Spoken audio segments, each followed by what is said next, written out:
21শে জুলাই শহীদ দিবসের সমাবেশে যোগ দিতে পায়ে হেঁটে কলকাতার দিকে রওনা দিলেন নদিয়ার তেহট্টের তৃণমূল কর্মী শাহিদ মণ্ডল।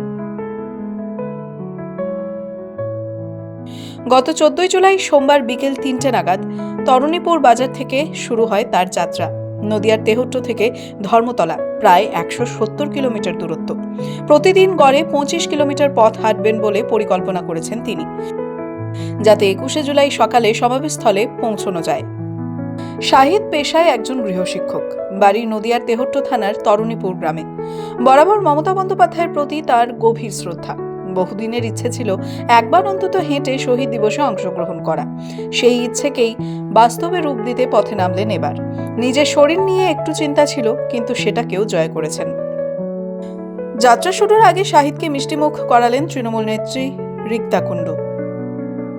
তৃণমূল সূত্রে জানা গিয়েছে, তার যাত্রাপথে যাতে কোনো অসুবিধে না হয় তার জন্য দল সব রকম সহযোগিতা করছে। নদিয়া থেকে কাজল বসাকের রিপোর্ট, দ্য ওয়াল।